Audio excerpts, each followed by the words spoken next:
اس کا بڑا دھیان رکھنا ہے، یہ بڑا گہرا زخم دیتی ہے، یہ بہت گہرا زخم دیتی ہے، اس کو ہمیشہ قابو میں رکھ کے چلانا۔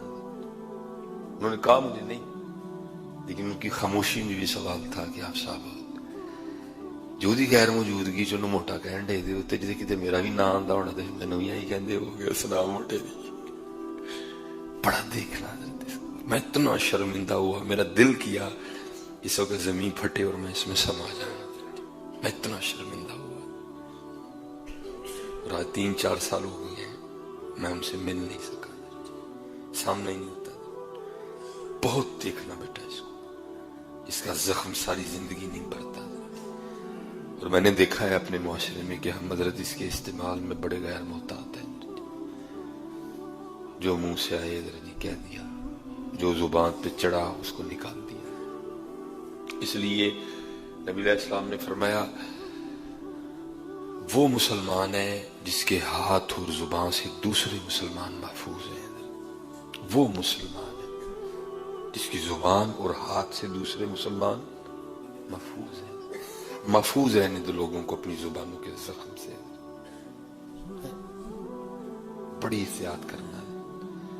جناب سیدنا صدیق اکبر رضی اللہ تعالیٰ عنہ کے لیے تواتر کے ساتھ کتابوں میں لکھا ہے آپ اپنے منہ میں پتھر رکھا کرتے تھے تاکہ منہ سے کوئی ایسی بات نہ نکل جائے۔ اللہ جناب صدیق اکبر تو وہ شخصیت ہیں جن کی تربیت نبی علیہ السلام نے کی ہے۔ آپ افضل البشر ہیں بعد الانبیاء بالتحقیق، پہلا نمبر ہے آپ کا، انبیاء کے بعد افضل ترین شخصیت ہے جناب ابو بکر رضی اللہ تعالیٰ۔ لیکن تقوی کا عالم یہ ہے کہ آپ اپنے منہ میں پتھر رکھا کرتے تھے تاکہ کوئی ایسی بات نہ نکل جائے۔ اس لیے بڑی احتیاط کرنا ہے اس کی۔ مجھے سینکڑوں فون آتے ہیں جی، کچھ اٹھاتا ہوں کچھ نہیں اٹھائے جاتے، کچھ فون تو ایسے آتے ہیں جو امتحان میں ڈال دیتے ہیں، فون کر کے پچھاڑے ہیں جی، سمجھ نہیں آندی کہاں نہیں پچھاڑے ہیں تیرے پلے کی رہ گئے۔ پھر اللہ معاف فرمائے اپنے منڈے تے پار لے لینا، اللہ کو معافی منگتے حضرت وہ جگہ اس طرح دی سگنل نہیں ٹھیک آنڈے، آواز بڑی تھوڑی ہے، بڑی معذرت، بڑی معافی ہے، میں نہیں پہچان سکیا۔ حضرت کسی کو اس طرح کے امتحان میں نہ ڈالو کہ وہ بیچارہ آپ کی وجہ سے جھوٹ بولے۔ یہ کیا تو کو جی پہچاننا یہاں بھائی کو آپ نے کو تعلق اس طرح کا رکھا ہے نا کہ ضرورت پڑ گئی انہیں فنان صاحب انہوں فون کرن تے لوڑ تے نہیں نا، کیونکہ تعلق اس طرح کا۔ اب زاہد فون کرے تو ضرورت تو نہیں بتانے کی، کیونکہ تعلق اس طرح کا۔ اب دانیال فون کرے، عمران فون کرے تو ضرورت تو نہیں ہے، تعلق اس طرح کا۔ بندہ اب 2 سال بعد فون کر کے مجھے کہ جی پچھاڑے ہیں جی، تو میرے لیے تو امتحان ہو گیا، اب کیا کروں، کدھر جاؤں۔ عبدالرزاق صاحب بیٹھے ہیں، یہ فون کریں، اس طرح بڑے بچے ادھر بیٹھے ہیں، یا پھر آصف صاحب کریں، دنان کریں، تو ان کو ضرورت ہی نہیں۔ اس لیے کوشش کرو حضرت کسی کا امتحان نہ لو۔ یاد رکھو یاراں نوں نہیں ازمائی دا کدی، یار کدی نہیں ازمائی دے، یار یار ہوندا ہے، یار جدے تے اونجی شاکے دے چھڈ ہی چھڑو، ازما کے یار رکھیا تے کی رکھیا، یاراں نہیں ازمائی دا پتر کدی، یاری اللہ اور اللہ کے رسول کی، یاراں نہیں ازمائی دا یاری اللہ اور اللہ دے رسول نہیں لائی کدی نہیں۔ بڑا امتحان ہوتا ہے حضرت میرے لیے جب ایک بندہ مجھے 2 سال بعد 3 سال بعد فون کر کے میں نا پوچھتا جی دسو پچھانے، سمجھ نہیں آتی۔ لیاقت صاحب بیٹھے نے، عبد الرحمان بھائی بیٹھے نے، یہ سامنے کاکا بیٹھا تھا۔ یا تو تعلق اس طرح کا رکھو کہ اللہ معاف فرمائے، بہت بحث ہے، خطرناک ترین چیز ہے۔ اگر اس کا صحیح استعمال کرو گے تمہیں ولی بنا دے گی، اور اگر اس کا استعمال ٹھیک نہیں کرو گے یہ تمہارا کچھ نہیں رہنے دے گی۔ نبی علیہ السلام نے فرمایا 2 چیزوں کی ضمانت دو، جنت کی ضمانت دیتا ہوں، ایک جو 2 جبڑوں کے درمیان ہے، ایک جو 2 ٹانگوں کے درمیان ہے، دونوں کی ضمانت دے دو کہ دونوں کا استعمال غلط نہیں کرو گے۔ نبی علیہ السلام فرماتے ہیں میں جنت کی ضمانت دیتا ہوں کہ دونوں کا استعمال غلط نہیں کرو گے۔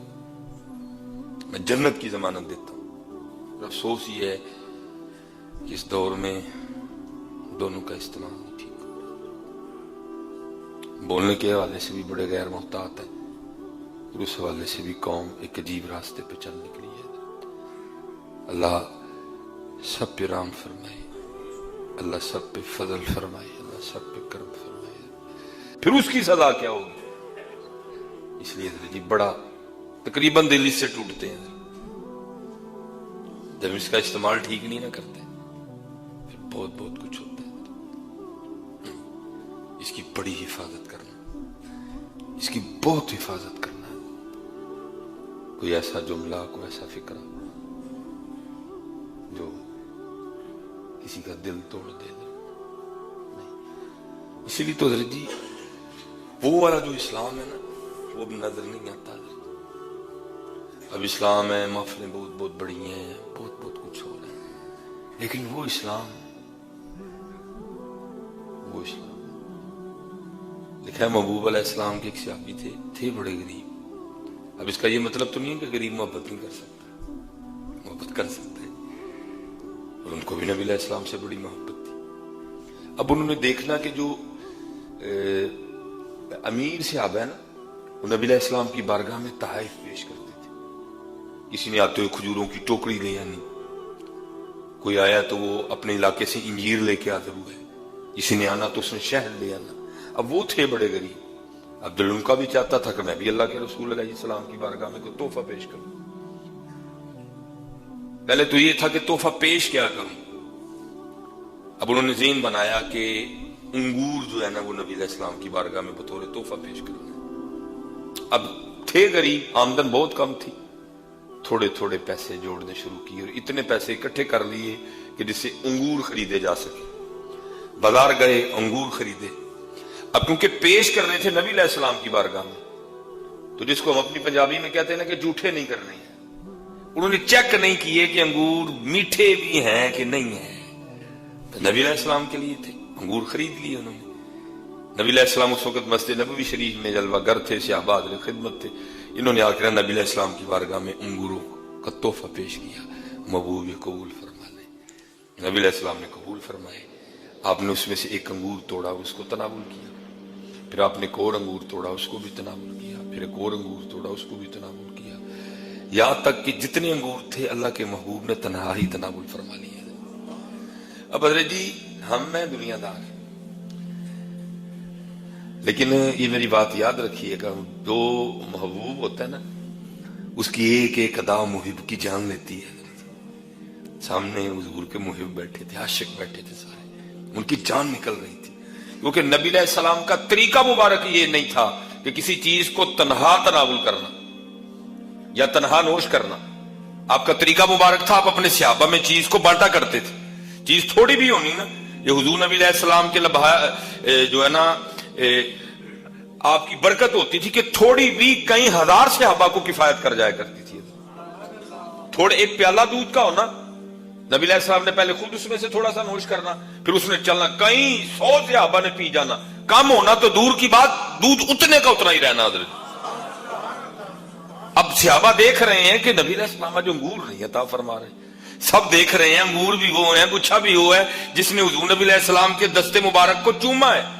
اس میں سے کئی انگور ایسے ہیں جنہوں نے حضور کی انگلیوں کو چوما ہے، ان میں برکت آ گئی ہوئی ہے۔ اب سب سے آواز لگائے بیٹھے ہیں کہ کچھ ہمیں بھی ملے گا، اس میں سے کچھ اس میں سے ہمیں بھی ملے گا، لیکن کیا ہے، نبی علیہ السلام نے سارے انگور تناول کر دیے۔ وہ صحابی بڑے خوش ہوئے، کیسا تحفہ قبول ہوا، قبول بھی فرمایا، پھر سارے انگور کھائے بھی اکیلے ہی، اتنے پسند آئے محبوب کو میرے انگور، کسی کو نہیں دیے، اکیلے کھائے میرے انگور سارے کے سارے۔ وہ اجازت دے کے چلے گئے۔ اب جو صحابہ تھے وہ عرض کرتے ہیں محبوب کوئی خطا ہو گئی ہے؟ فرمایا نہیں۔ عرض کی محبوب پہلے کبھی اس طرح نہیں ہوا، کوئی چیز آئی ہو تو محبوب نے غلاموں کو عطا نہ فرمائی ہو، آج پہلی بار اس طرح ہوا ہے کہ سارے کے سارے انگور آپ نے تناول کر دی۔ ہم تو گھبرا گئے، کہیں اللہ کا رسول ہم سے ناراض تو نہیں ہو گئے، کہیں اللہ اور اللہ کا رسول ہم سے ناراض تو نہیں ہو گئے۔ آپ نے فرمایا نہیں، ناراضگی کی کوئی بات نہیں، اصل میں میرا یہ صحابی بڑا غریب ہے، اس کا جی چاہتا تھا مجھے کچھ تحفہ پیش کرے، تو اس نے بڑی مشکل سے پیسے اکٹھے کیے، بازار سے انگور خریدے، لے کے آیا، کیونکہ انگور میرے لیے لایا تھا، اس نے چکھے نہیں کہ انگور کھٹے ہیں کہ میٹھے ہیں۔ جب میں نے پہلا انگور کھایا تو وہ کھٹا تھا، جب دوسرا کھایا وہ بھی کھٹا تھا، جب تیسرا کھایا وہ بھی کھٹا۔ میں سمجھ گیا اب سارے ہی انگور کھٹے ہیں۔ تمہیں اس لیے نہیں دیے، اگر تمہیں دیتا تو ہو سکتا ہے کھاتے ہوئے تمہارے چہروں کے زاویے بدلتے، یا تم میں سے کوئی بول ہی پڑتا ہوئے کھٹے انگور لائے ہیں، وہ تو دل ٹوٹ جانا ہے، اس کا تو دل ٹوٹ جانا تھا۔ میں نے صرف اس کا دل رکھنے کے لیے سارے کھٹے انگور تنہا ہی تناول کر لیے۔ وہ نبیوں میں رحمت لقب پانے۔ اب ہمارے بچے بدتمیز ہیں، اور ہم پتہ کہ نہیں بولڈ نے بڑے بدتمیز ہیں، کوئی ادب لحاظ نہیں ہے ہمارے بچوں کو، اور ہم بڑے خوش ہیں۔ یہ تھا، یہ ہے نبی علیہ السلام کا اسلام۔